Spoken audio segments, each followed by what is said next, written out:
Hey Barry, how you doing today? I'm doing great. Good to see you.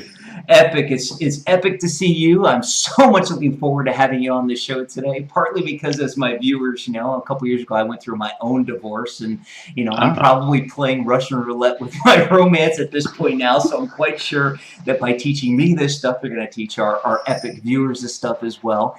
be my As pleasure. Yeah, so we're looking forward to it.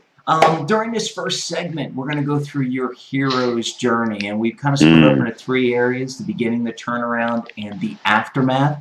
Before we dive into each of those areas, give us a quick overview of your hero's journey. well, I was born. No, we'll start there. Simply put, is that I didn't know what I know now when I was a kid and when I was a young adult. And so I made tons of mistakes. I finally figured out what was going on. Then made more mistakes, and now I know what to do right, if you want to put it in the more vague terminology. But that's kind of what happened, is that it was really a matter of learning, trying, failing, learning more, trying, failing, and then a few more times. But I'll tell you more detail when we get to the whole story. Excellent, excellent. So there was a lot of trial and error, Yes. and it eventually succeeded. That's good. So you know what? Let's go ahead and dive right in. Let's get to the Okay. beginning. Tell us a little bit more about the beginning and the that pre-low period that every successful person goes through. Well, I need to go back to my childhood. I was born and raised in England, hence the strange accent you may be hearing on this call. Um, my parents were together until my mother passed away a couple of years ago for 60 years. So I was raised in a very, very traditional family values in England. So stiff upper lip, repressed emotions, that's kind of the English archetype. And that's what I was raised with. And I didn't know that there was anything different about that. And I've got a lot of hindsight now to see what was off in my own learning. But when I was growing up, two things were going on. One is that I didn't hear my parents ever argue in front of me and my brother. So the experience I had was a perfect relationship to my eyes. And so my memory taught me that every relationship should be perfect, which meant my teens and 20s were disastrous in my dating life because when I was going out on dates, I presumed it would be perfect and easy because it looked that easy. And so a month, 2 months ago, binary was great, but as soon as there was a discord, an argument, an upset, I would bail. I'd leave because, as far as I was aware of, this couldn't be the right one because we shouldn't be arguing. That's the rules I had in my head, and that's what I was being driven by. The other part was that I wasn't a jock or a player at school, so in my teens, I was the safe shoulder and the guy that the girls would go to when they were heartbroken because some guy screwed them up, they had an upset, they were hurt, and I was this safe space. I was that place they could come to rest, which was great in terms of I had all the women's attention, but I didn't get any benefits out of it. Just to be honest. Yeah. Oh, I can so relate because it's man, this is where, as being an experienced host, sometimes your brain just kind of goes into left field. So, but no, I can so relate because it's that friend zone. I mean, in today, for what the kids would talk about today, Hmm. is that friend zone. Is the fact that you end up entering this weird area where, and it sounds like during your beginning phases, you entered that area with a lot of people where you were just friends, and they never Oh yeah, saw you as anything else. And right. it's kind of interesting. I mean, was that, I should say, during your teen years and when you were a kid, did you realize you were in the friend zone, or was that something that you were cognizant of, or was it just something that, hey, I'm happy to have all these friends and it's all good? What was your thought process at that point? To be honest, I think more than anything else, it was naivety. I didn't know necessarily. Well, first of all, I didn't know how to do anything different. So the biggest thing was I felt like I was stuck there. Like I knew that there was more because I saw the guys and girls going out romantically, kissing, having fun. I was getting none of that. so I so I had this feeling of missing out on what was going on. Of course, looking back, I certainly see some of those patterns that they were doing that just crack me up now in hindsight. But for me, there was definitely the sense of not having what I wanted and not sure how to get out of the loop I was in. Ah, interesting. And that, I'm quite sure that in the second piece, when we actually talk about heartbreak and all the other, or I should say, Foggy Glasses, Iceberg, and Broken Mirror, and all the other stuff we're going to talk about in the second half. Yeah. It sounds like this would be a big part of it, because I think a lot of people go through it, and a lot of people, when they're going through their beginning with their relationship with their teens, just as you said, they kind of realize it, but they don't know how to get there. Right. Interesting. So while you're going through this beginning phase and not realizing, or kind of realizing but not understanding how to get there, did you, was there anything you tried? I mean, was there anything that, before you hit the bottom, before you hit that turnaround piece, was there anything that you can remember trying to do or trying not to do to try and make things better or different? Or did you just kind of exist and just kind of deal with it? The truth is, I was really more around my school fellow peers than I was anywhere else. So it was kind of like, once I was in that routine and that rut, I was kind of stuck there till we left school. I mean, that was high school. And so until I went to college, things didn't really shift that much. And that was a place where things were different because it was a new paradigm. Suddenly I didn't have the history dragging behind me. I could start like, I'm new now, different and everything else. And I had a relationship that was really wonderful happened, but I was at a technical school in England, which is one of these schools where you work out in the corporate world in between the years. You don't do 3 years straight through, which is English education, not American. So I fell in love with somebody the last week of my first year before I went home for the 6 months. So I ended up having to do a commuting relationship from home to college, back and forward, to meet this girl that I was going out with. And we went together for a few months, and it was a great new shift, but it was still had its, looking back, the crunchy bits and the bits that didn't really work. But it was fun at the time, but eventually it just didn't work out. And I didn't know why it wasn't working out, but something was off. But the truth was, I had no skills, no mastery of this. I wasn't a player. I wasn't skilled. I wasn't anywhere near the level of understanding what human relationships are like anyway than I do now. Of course, hindsight's 20/20. Yeah, exactly. It's kind of interesting that you say player, because, it's funny. People, our viewer, we have a very diverse viewership, a lot of Gen Xers and baby boomers and the millennials who are watching are probably going, I'm trying to think of if they'd be thinking, what's a player? Or the kind of interesting, I guess the kind of interesting thing is when I think of a player, and I'm not sure if this is your definition at this point. Folks, this is the fun you get about seeing the multicultural aspect of Expert Showcase. We now finally have had an Englishman on. People from Spain and from, I've got to count the countries one of these days, but right. Gotta love Skype. I know.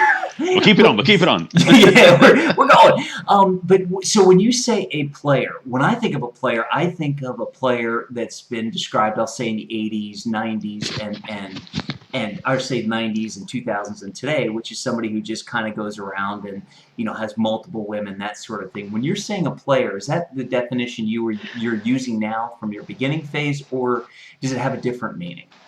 Truthfully, it was that kind of sense, because as a young adult, that seemed like the only other choice. Like, I didn't know how to do healthy relationships. I thought, well, they're having all the fun. They're getting together with the girls and having a great time. And I wasn't one of those. So they were the sort of the wished for ideal, which I could never get to, because they were having success and they really didn't care. And it seemed like they were getting all the girls. Again, so I now know all the backstory. Again, hindsight being 20/20. Yeah. I was to see what wasn't happening for them. But at least they were getting to go on dates and having fun that I wasn't having. Yeah, and it's amazing what happens with perception, isn't it? Mm-hmm. Where you can see on the outside things look one way. It's kind of like a duck. I mean, as you being in our industry, I'm sure you've heard probably use the old saying, a duck is all calm above water, but the only way it can be that calm is this little feet underneath, or spinning 1,000 miles an hour to stay afloat. Right. Absolutely. So it's not necessarily what you see, but it's what you don't see.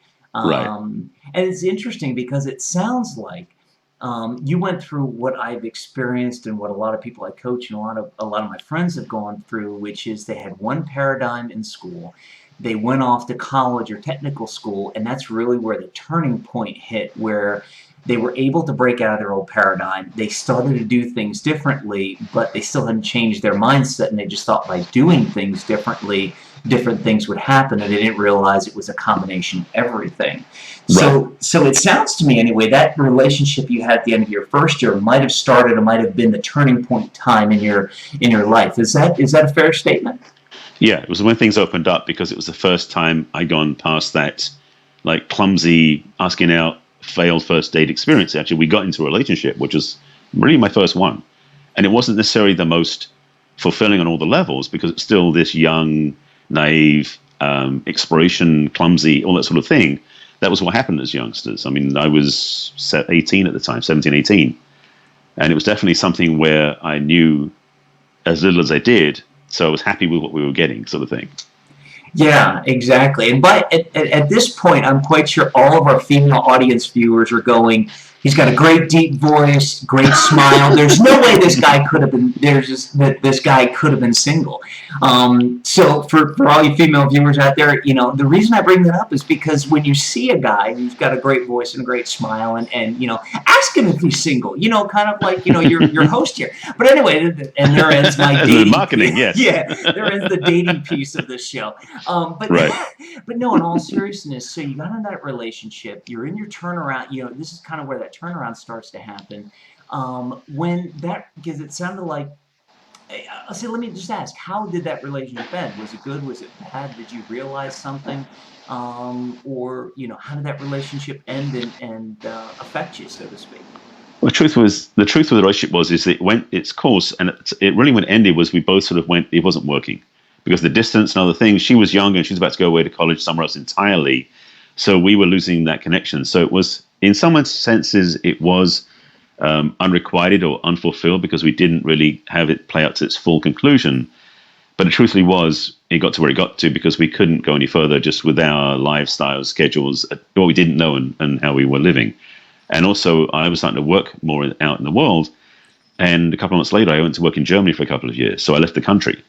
So lots of things changed, and that's a whole nother level of really my exploration, my understanding, and again my own naivety and clumsiness, because I kept discovering how much I didn't know many times over.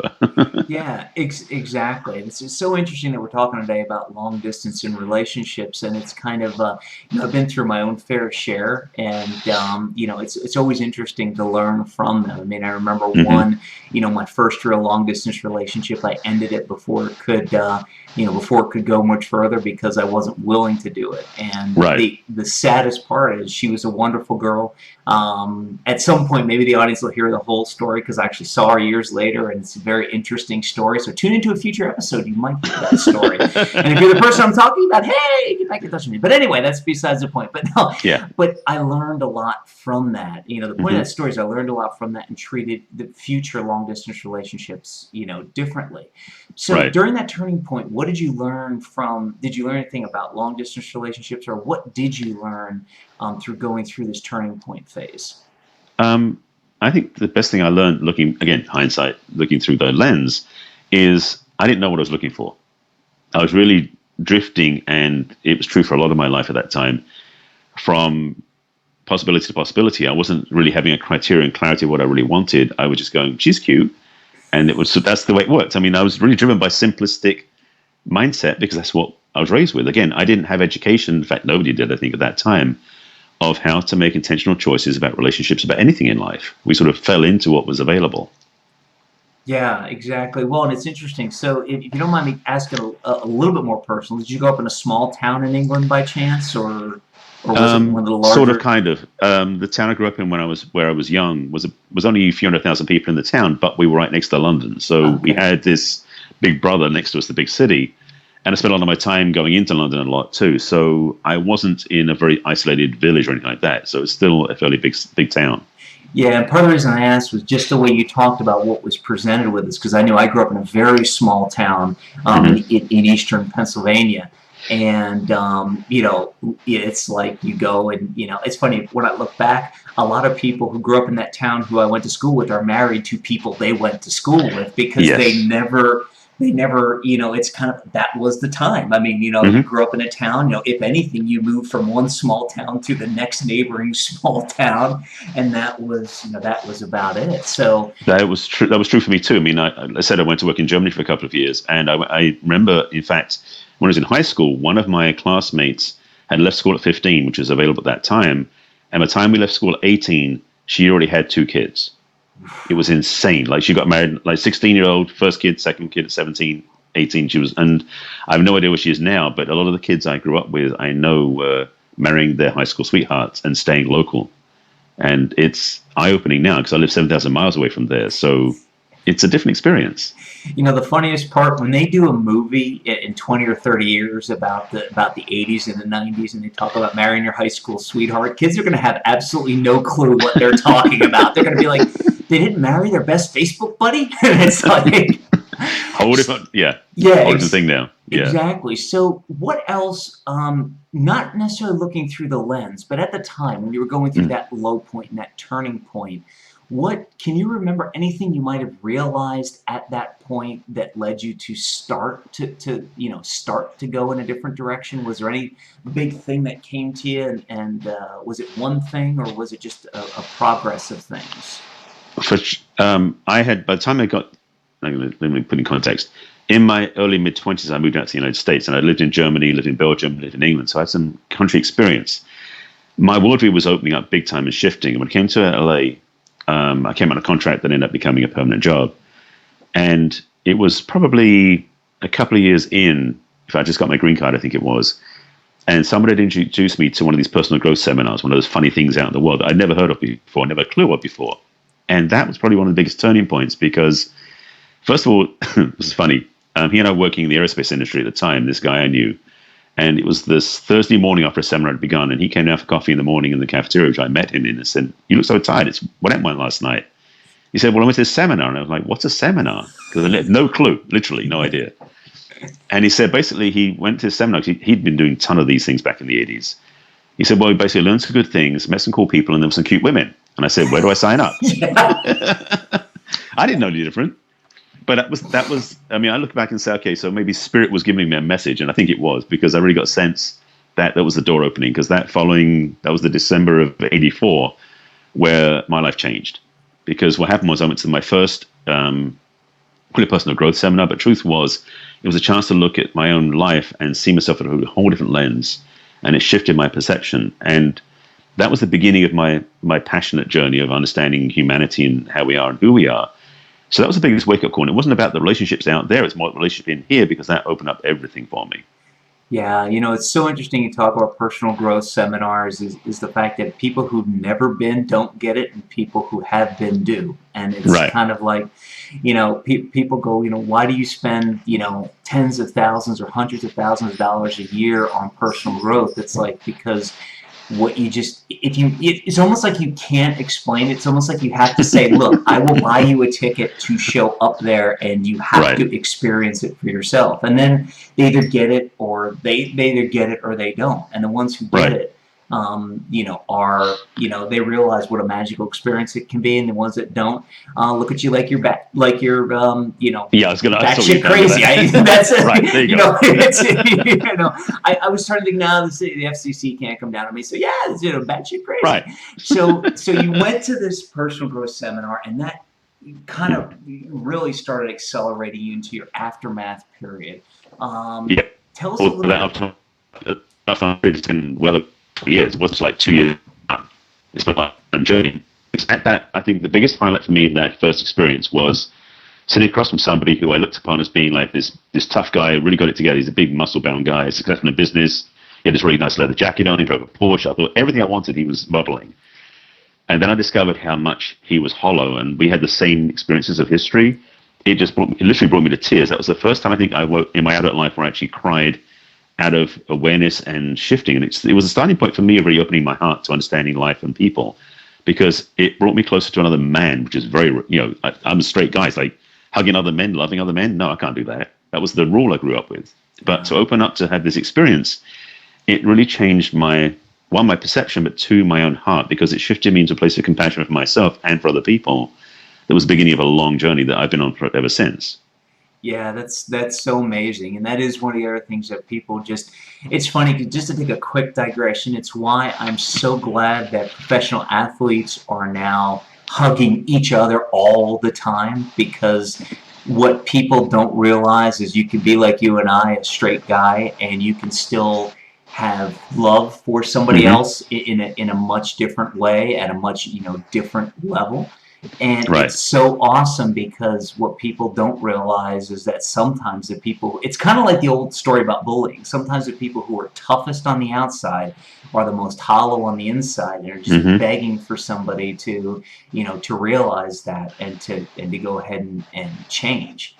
Right. Um, so talk to us more about the aftermath, and now that you've got this, as you start to go through this realization, how did it change? How did it change your Wow. relationships, and what kind of journey was it in the aftermath? Well, the good news and the bad news is there was two parts of this. The good news is that I found a place where I thrived, because it really taught me more about life skills, how to be more fully me. And it wasn't so much about outside success; it was about inside alignment and really feeling more like grounded in who I was. And it started opening up my awareness to a lot of things, and it's led me to a very different place in my own life. Obviously, in my work I do, but also it. One of the challenges about being involved in the personal growth industry is that we tend to look through the lens that if somebody hasn't done it, we can't relate to them. Uh, It's been a challenge, and I'm much different now. But at the beginning, it's kind of the elitist experience where you haven't done the seminar. You should come do the seminar because I've done it and you haven't. And it was such an ego trip. It was ridiculous. And even though I was doing the awareness stuff, I was totally oblivious to what I wasn't doing with other people. But as the growth progressed, what I found was I was attracted to people, and particularly to women, who had also done this work, because we had a common language, and common ground is always good for a relationship. And so my dating life improved to a degree, but there was still stuff I had no clue about. And we'll talk about in the second half about the tools that I now teach that really gave me the understanding of why I kept messing up my relationships even after that point. I was doing much better in my relationships. I have some dear friends who look back on past relationships where she and these different women, we're very close friends now, but obviously the relationship didn't work for us romantically. But the thing was, I was much more able to love because, first of all, after doing this work, my heart was so much more open to receive and give love, which is probably the biggest tools. I was looking for love from all the wrong places, like head, groin, everything else, not from the heart, and it messed up a lot of my choices. And so progressively, I was getting to better relationships, but there was definitely some repeated patterns and cycles that kept coming over the years. That's what really became the tools that I've learned to work with to change those, because that's the trap we fall into. We find a different person, but the same thing is happening again and again. Just different face, same pattern. Yeah, exactly, and it's so right. I mean, you said there are so many powerful things you just said. One of them is that when you start to talk the same language as somebody, Yeah. I often say it's funny because part of the stuff. I'm part of a number of different teams. I guess that's the best way to put it. And the Hmm. interesting thing is that, other than one very prominent guy, I think everybody I know in the personal growth industry, even the most popular and prominent people, have been divorced at least once. And if you talk to them, they came into, they had their pre-personal growth industry life, where they Hmm. probably got married and kind of had a vision. Yeah. They then got into the industry, and then they started growing apart from their significant Yes. other, because they weren't a part of it, and they stopped understanding the language, so to speak. But Right. then, once they realized that wasn't the right person for them, and they got through their own turnaround, they realized that, because of the way things happened, there was also a boatload of women sitting in the audience that had gone through the same thing. And Right. now, all of a sudden, you have two people who connected at a much different level, and at least speak a common language. Hmm. And I know we're going to talk about this in the second half, but did you find, and the reason I tell that story is, I want to ask you this question. When you started speaking that common language with people, I know it didn't all work out, but did you find the Right. relationships worked out better, and it allowed you to figure other things out where relationships weren't working so well, versus just the initial, batting your heads because you weren't speaking the same language? Absolutely. And it's funny because you mentioned that about the people coming into the seminars or into the trainings and then breaking up because they weren't aligned. In my book, I actually have one chapter that talks about exactly that point, because I learned the hard way and the right way that I call it the rubber band idea of relationships, because when people do things like personal growth or a new spiritual path or something happens in their lives where they change a lot, if one of the partners changes, it puts tension on the relationship with the other person and they get pushed apart or pulled apart. One of three things happens, and that second person either is going to jump in the same boat and learn from what they're learning or something parallel so they can get closer together, or it's going to break, in a simplistic term. And that's what happened. A lot of people I knew did that, where they came in as married couples and broke up, or they came in single and got married who worked because they met somebody in the event. The challenge also is, and I'll say this clearly because I've done a lot of seminars and teachings over the years, is the seminar will not make you special. It doesn't fix you so you can find a partner in that seminar, because you're now in a myopic environment, which is a dangerous place to play because you're loving everybody who's in that room. So suddenly you're dating. I mean, this is from the guy's point of view, because there's guys in one of my teachers' languages, we're the hunters. So we're always looking for what's next. And so dating is a hunting practice, like we're sorting and finding the right one. Well, in a seminar room, we're probably scanning the room going, okay, which one's the cutest? Sorry, I'm adding all the guys on this one because it's something I know I did myself. Yeah, and it's so interesting because, as we get towards the end of this hero's journey, I'll interject a little bit of my own and just say part of the reason this resonates with me so much is because I was in corporate America before. I started off life as an entertainer, got into corporate America, and then now have been doing this and back to doing what my passion is, and which is public speaking, teaching people, motivating people, and doing videos like this, doing television shows and that sort of thing.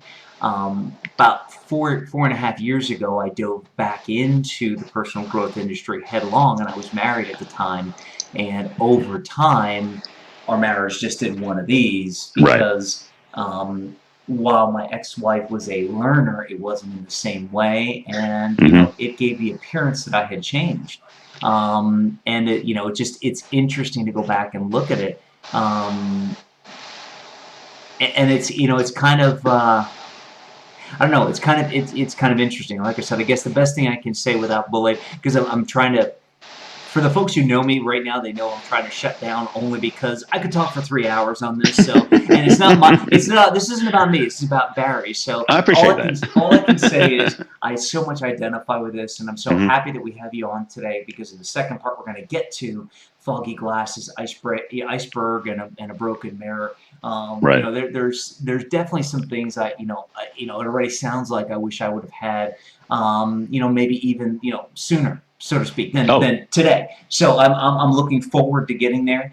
Before we wrap this segment up about the hero's journey, I just want to give you 1 second. Is there any big learning or anything you want to say, that if you had one thing to say from your hero's journey, either the beginning, the turning point, or the aftermath, what would be the first thing or the biggest thing that comes to your mind, the biggest piece of advice that you could leave people with? What's the first thing that comes to your mind? I guess the bottom line is there's always a turnaround.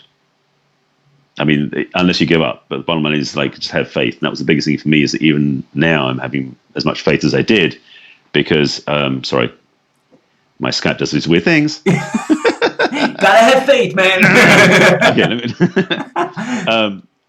Bottom line is there is a turning point, and that's the thing I didn't know at the time, and I wish I'd known, because it would be much easier to go through the journey knowing that there was going to be something happening that would change the direction.